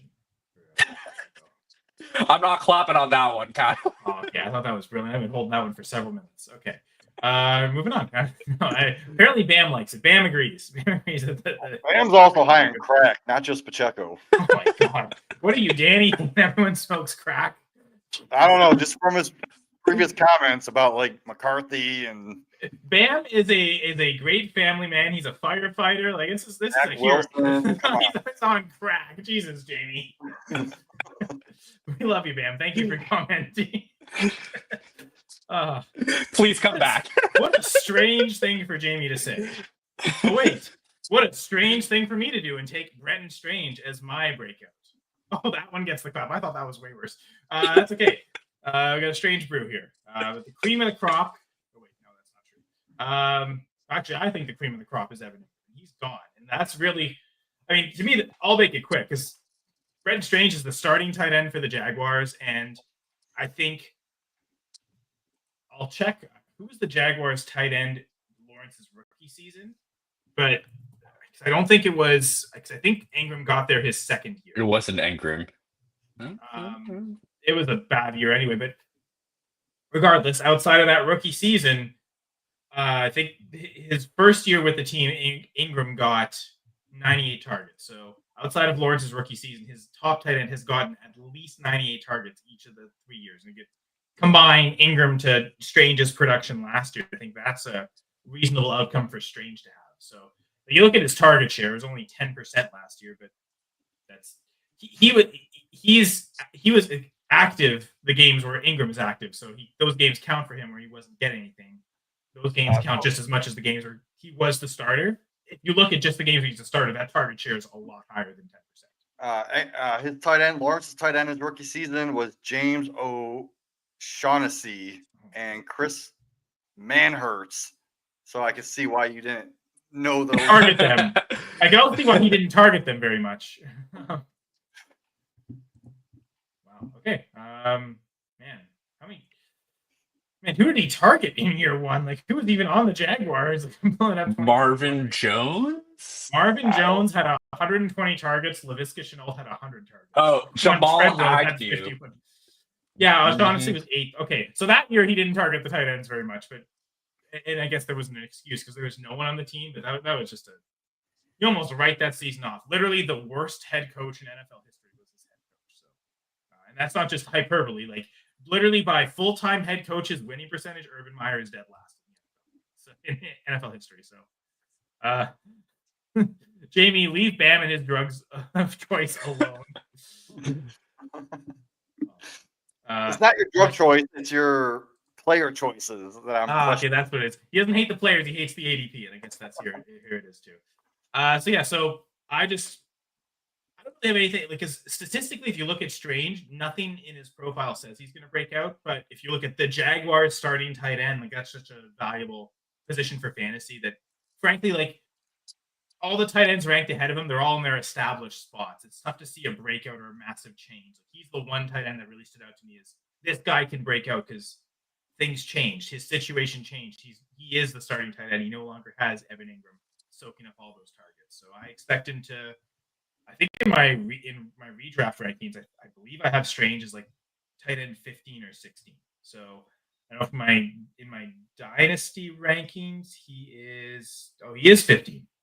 I've got him 15 in Dynasty, so I'm kind of ranking him right around where my redraft expectations are. Actually, I will double check my redraft rankings just to make sure. 15, exactly 15. So yeah, apparently I was really consistent on that one. And to be fair, like when you get to a certain point, you've got Kelsey. That's going to be weird where his Dynasty rank to where his production is, but really, like I noticed that like between my Dynasty and my redraft rookie rankings, there isn't much difference. Like. Same guys are at the top, and I'm pretty high ranking Kittle in Dynasty still. It's not quite exactly, but you end up seeing a lot of stuff like that where Strange is 15 in both rankings. So I definitely see the top 24 season coming. top 12 might be pushing it, but I do think, I've got him 15. So I think top 12 is certainly within his outcomes. It's on the higher end range of outcomes, so I think that's there. Because I think for tight ends, you might want to concentrate breakouts to top 12 seasons more because you could so easily be tight end 24 in fantasy football for a season and not do anything. So I think he can push that top 12. So if he's a starter, let's say he doubled last year's. No, I would say even tripled because he didn't even really play that much as a starter, getting more than 60-70% of snaps and maybe a handful of games, right? The Ingram injury was, I want to say he started at least half the season. It says here he started 10 games, so essentially we'll give him half a season of starts. So I think doubling his production, I think, is totally fair. So that would almost 80 receptions, 800 yards, and I don't know, 4 touchdowns, 5 touchdowns. Yeah, it says he had 2, so yeah, double it to 4, you can say 5. So I don't mind that. That can give you like 10 to 12 points per game for a tight end. But then you got to remember, he was tight end 2 last year in one of his starts. I remember that game specifically because I started him. Good for you. He almost had 20 points per game, like in that game. So must have been some tight end premium stuff. Games where he's top 5, right? Top 10. And then the rest of the games, maybe like 6-7 points here and there. But let's give him like 18 points, 19 points in like 3 or 4 games, and then give him a few 15-point games. That is a breakout to me. He's going to get the opportunity, especially with Hunter. We don't know the game plan. What if they play him more on defense in one game? Do you really think Diami Brown is going to be an elite top 15 option that week? No, it's going to be Strange. Strange is going to get the targets. He's going to get the yards. He's going to get the touchdowns. The opportunity is going to come.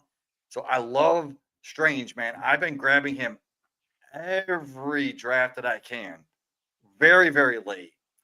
I'm probably even saying past round 15, you can get him in redraft. I'm looking now, 15, round 15, in the middle of the 15th round. And I think the weird thing is, again, he only started 10 games, but he was active all 17 last year. But there were definitely some games, especially when Ingram was active, where he got 0 targets. That happened 3 times last season. So, and there's another game where I think this was a game he started, but he only had a target and he didn't catch it. So he ended up with the game with the 0. So 4 zeros at different points throughout last season. I'm looking at one versus Indy, week 5. 84% of the snaps. He got 4 targets, 1 in the red zone. He caught all 4 of them, and he was tight end 9 on that week. Got the touchdown, right? And that's, again, he only scored 2. So there's also, back to the Zay Flowers argument I made, there's room to grow for touchdowns. There's room for more targets. Yeah. I like it. It's not a guy that I've been steaming up boards, but I do think in redraft it's almost a year wait on tight end if you miss out on the top 3 options and cobble together a room. That's every year. You should do that every year, to be fair. And this is the first year that I'm gonna try and take that advice, but then I get into the draft room and just black out and end up with that's true. Scott Fishbowl, I went with David Njoku, right? Go get tight end 8. At the end of the day, vacated targets, there's a lot on the Jacksonville Jaguars. You obviously mentioned a direct comparison of Ingram, but also Christian Kirk has left the team. RAS score, he had above a 9 RAS. We'd like our tight ends athletic. Liam Cohen, I wouldn't say the tight end was a featured player of that offense, but Cade On certainly had some huge games, so it shows the pathway could be there. I think it's a smart bet to take at the price tag that you can take him. So breakout for tight end, because it's tight end 12 moving the needle. That's true. You almost want a top 6 season or nothing. Right? And that's where maybe it becomes a little bit hard to see. But I think of the bets you can take in that round, in that range, I really like this a strange bet that I'll take it. It very is strange, and I will. You know me, I'm a strange guy, so I'm all about it. Say I got Brock Bowers or a Kittle or McBride. I'll just wait until one of the very last rounds, take Strange, and I'll be happy with those two. The draft I'm looking at now, I'm on the clock. I have Tyler Warren. I got him in the 11th. I took Strange in the 15th, and I'm on the clock right now. And I'm not comfortable with just those two guys, a rookie and a breakout. So my other options, I could take like a Dalton Schultz, who's safe, or I can go with another rookie like Elijah Arroyo, who they just got rid of Fant. Why not take him? So I'm going to go with like a 3 tight end build if I don't have one of them top 3 type guys and put Strange as my second one, because I do believe Strange could be a top 12. The only reason I struggle to click Strange because Mason Taylor is available later, and I love taking Mason Taylor. You know me, I love Mason Taylor, and yeah, he went 9 picks later. Yeah. So honestly, I do love Mason Taylor, but that's just how I'm in on Strange. I think Mason Taylor could be a top 12 guy. I think Strange could be a top 12 guy. Take multiple shots, right? If they're so cheap, like that's the thing. Don't be taking in the mid rounds. Take so many in the late rounds. And I mean, from a dynasty perspective, I mean, Strange is probably a lot more easily attainable than Mason Taylor, Elijah Arroyo. Especially like right now, Elijah Arroyo is going to be so much more high demand because Noah Fant got cut. There's recent news to kind of shift that. Whereas Strange, I mean, all the news happened earlier. You said it, Jamie. Evan Ingram's gone. Christian Kirk's gone. Like all that news happened in March. That's all old news now. He's probably a lot more easily attainable to go out and buy. Actually, so I'm looking at the build, and I kind of messed up because I do have Justin Fields. I have Garrett Wilson. I should have took Taylor over Strange, but that's just how in I am. That's how much he wants Brenton Strange. He said, forget the stack. I mean, it's a jet stack. Like, do they really fly high up that in the rankings? I don't know. That was bad fun. Give me the safer guy. I don't know. But yeah, so, again, I can see, and again, recent news of Fant being cut raises Arroyo. To be fair, recent news with Quinshon Judkins maybe potentially raises Dylan Sampson. Now, Jamie sort of added a rookie as a breakout with JJ McCarthy, but Pat Florin joined us in the chat. Thank you, Pat, for joining us, and thank you for the comment and question here. How about Dylan Sampson as a breakout? Yeah, I want to talk to Sampson. Give me all that. I love Sampson, man. You know, if you go back to our early episode, it was like one of the first ones we've done when we did our rookie breakdowns pre-draft. I was all over Sampson. Yeah, didn't you have him RB5 or 6? Yeah, I think it was RB6 for the rookies, but then as soon as they got drafted on the Browns, I had to lower them, obviously with Junkins. But now with Junkins' issue, I mean, I'm back in on Sampson. Dude's talented. I think we all stayed away from you. I mean, none of us picked a rookie. Yeah. In this episode, but I think that was purposeful, right? Like we wanted to have. I mean, Jamie, again, you effectively took a rookie in JJ McCarthy, but even he's not technically a rookie. Yep. Yeah. Literally isn't a rookie. Yeah, I think if there's an upside bet in that backfield, it's Sampson. I think if you run like 1,000 simulations, like Ford's like median projection might be a little higher on what's not a great team and his pass catching ability. But Sampson is an explosive player, and like if someone's gonna like really make a difference on that team, assuming Judkins is in such a weird situation now with no contract, like who knows when he's gonna come back, but yeah, well, I like didn't Sampson. The owner just come out and say they've told him they're essentially not going to have him sign his contract until this legal stuff. Yeah, because I mean, my quick takeaway is that Judkins, there's a real strong risk that Judkins doesn't play at all this year because there's a chance that this doesn't get resolved in courts until next year. We're seeing like how long it took for Rashee Rice and Jordan Addison situation. It might not even go to courts. He could settle out of court, and then he might get like and that could be satisfactory to the Browns, right? Of completing for sure. But Sampson, man, that dude, like Rahul said, he's explosive. Like, he was clocked between 22 to 23 miles per hour running on that field. So Pat's Give me that mentioning, all yeah, day. he was ranked. Dylan Sampson is ranked so high in April, right? Pre-draft, it was common to see people have him RB5, RB6, even RB4, RB5. Like Pat's saying here, like you had him, Jamie. So I mean, certainly people believed in the talent. I know I wasn't quite as high on him, but I always accepted him as a top 12 running back in the class. I think I had him at 6, to be exact. I'm going to say I had a little lower, like 10, 11, 12. Yeah, But right behind but Caleb still Johnson. thought there was talent there. And so, yeah. Decent. I mean, fourth round capital isn't nothing, especially for running backs. And it was a year where we saw 2 guys in the first round, but still, fourth round capital, it is something. I mean, we talk about Pacheco was a 7th rounder. All right, so guys, ready to get to trade of the week? Let's do it. All right, so this is from a league I'm in. It is a 14-team Superflex league. We start 11 players as well, being a 14-teamer. So deep league from that settings. PPR scoring, and it's tight end premium, where the tight ends get 1.75 points per reception. It's a easy composition to the trade. It's 2 for 2, no picks as well. We don't have a ton of dynasty trades with 0 picks at all. 2 players on each side, a running back and a tight end for a running back and a tight end. On one side, it's the Bills side. We have James Cook and Dalton Kincaid in exchange for Joe Mixon and Colston Loveland. Anyone want to go first on this? Go ahead, Rahul.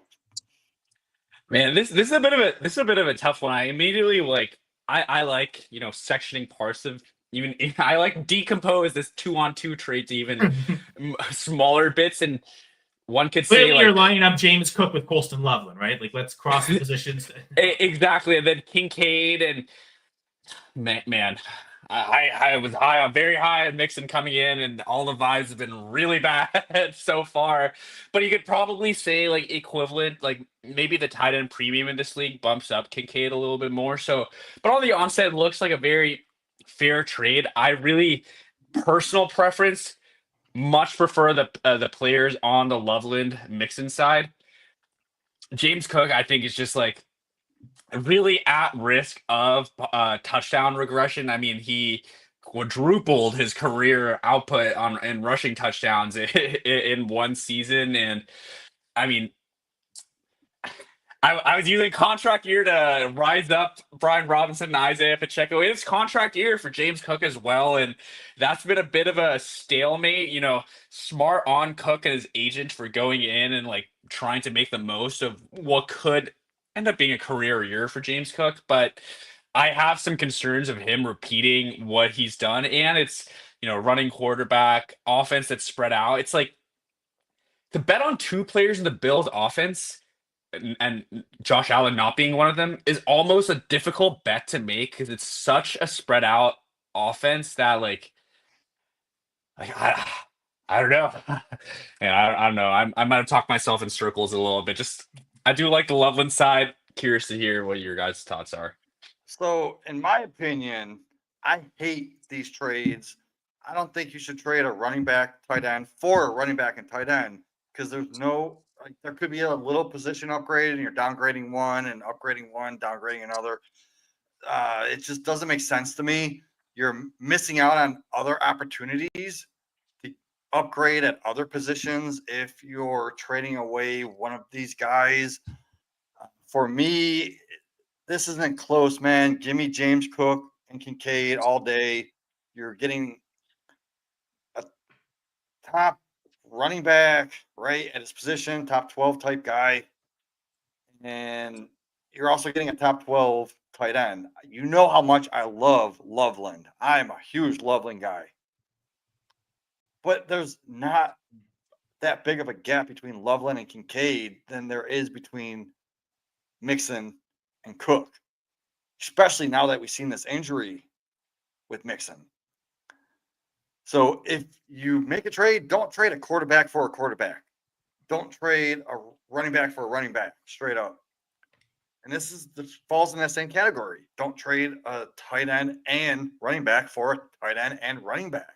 So would it make you feel better if one of them threw a pick in? If there was just a random fourth somewhere, then it would have been fine, and then it's not as balanced. Are you okay with that? Possibly, yeah. I mean, add a. I would That's say silly, though. you would need to add like a late third to that mixing side to make it more appealing to me.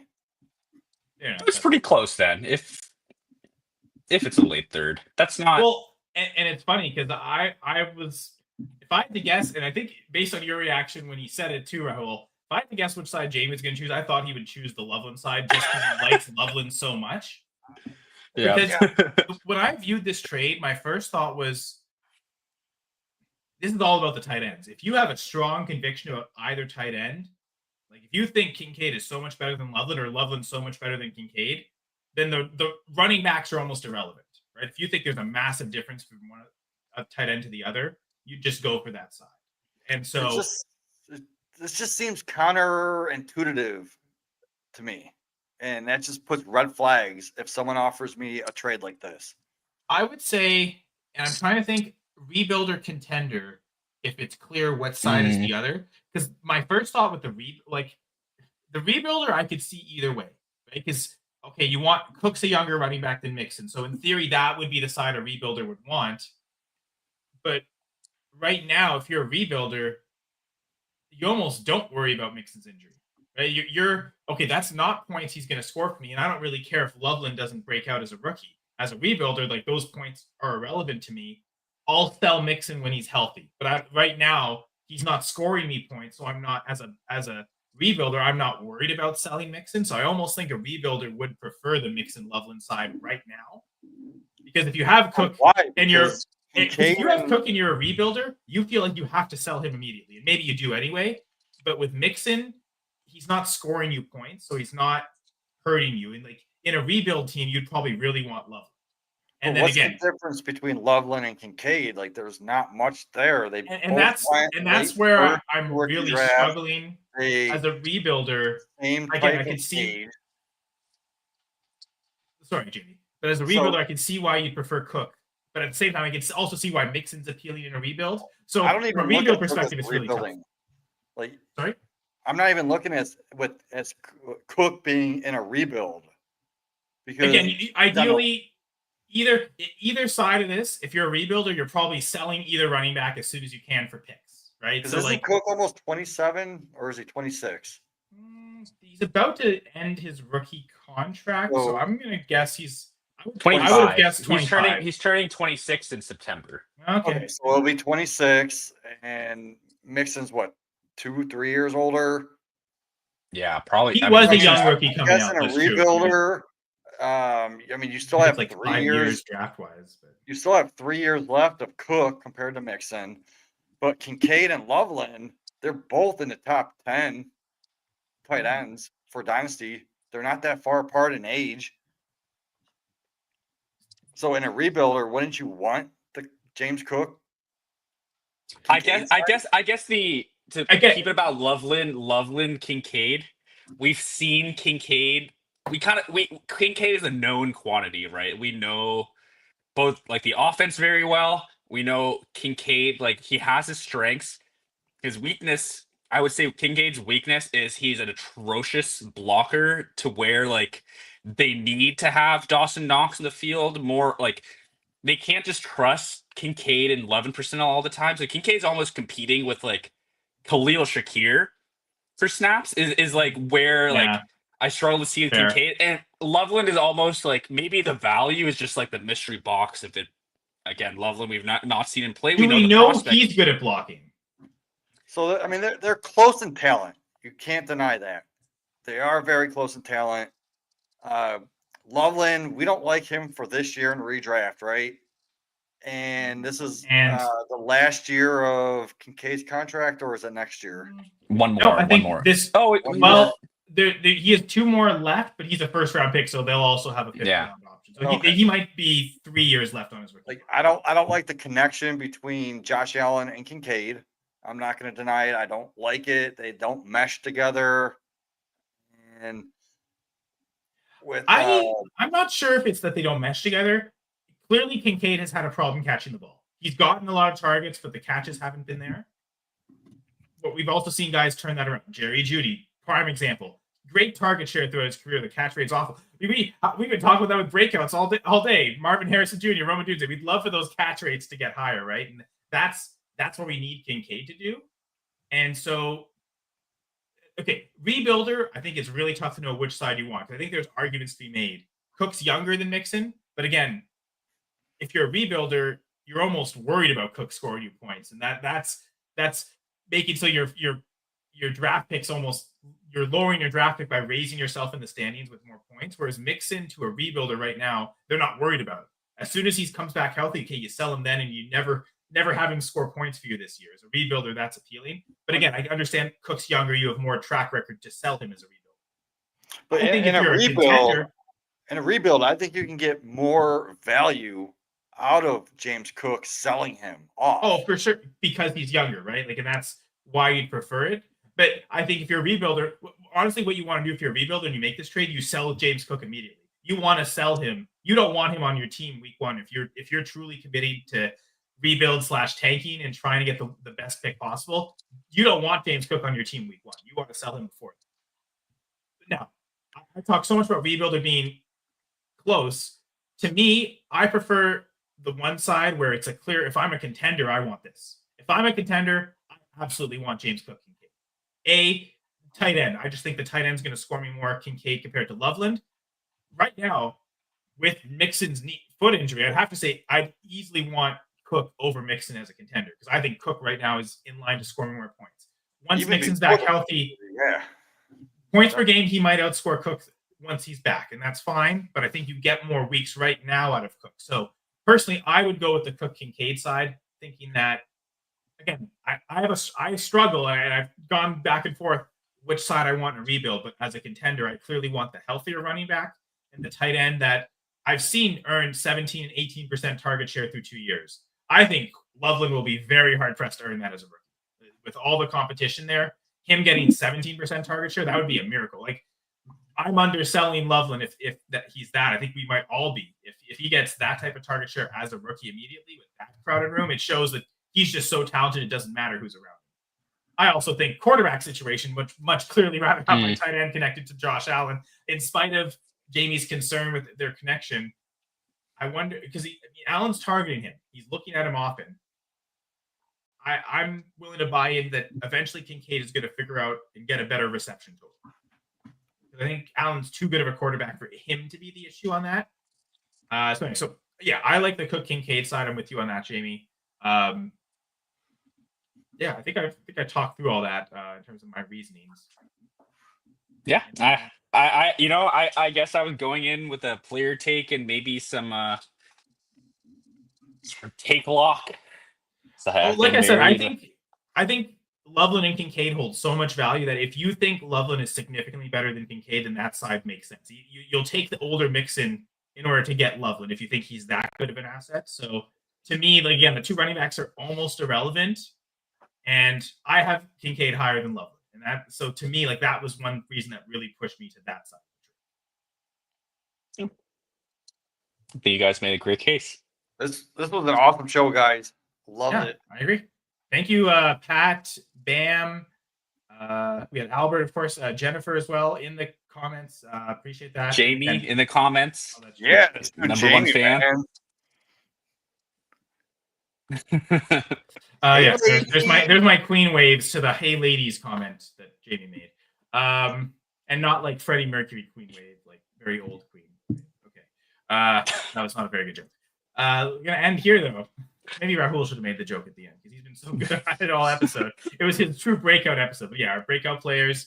Appreciate that. Again, you can check us out every Wednesday night, 9:30 p.m. Eastern, here on the Going for Two. I'm wearing all the Going for Two stuff. The Fantasy Six Pack YouTube channel. This is episode 22, after all. But come check us out for episode 23. Join us in the comments. Appreciate that very much. Love interacting. Love answering questions. Check out the Fantasy Six Pack website, Fantasy Six Pack Discord.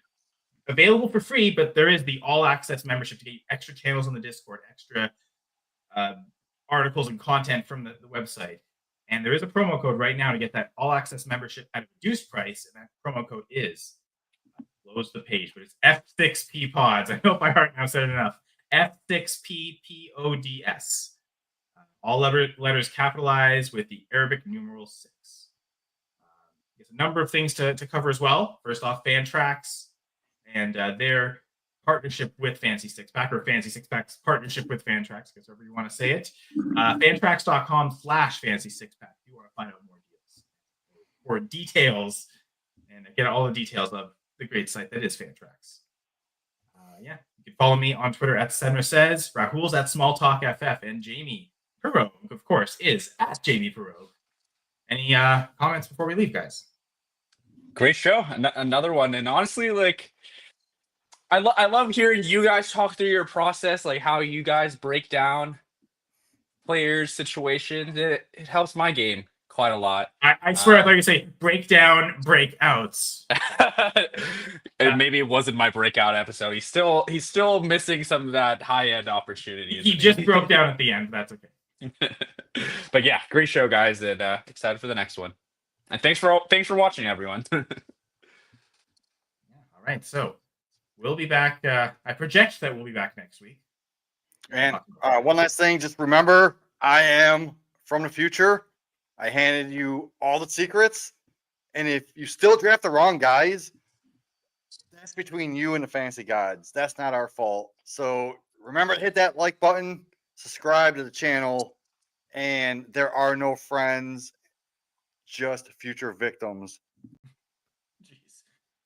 Sultan to start. I thought we were friends, but I guess not. Okay, that's fine.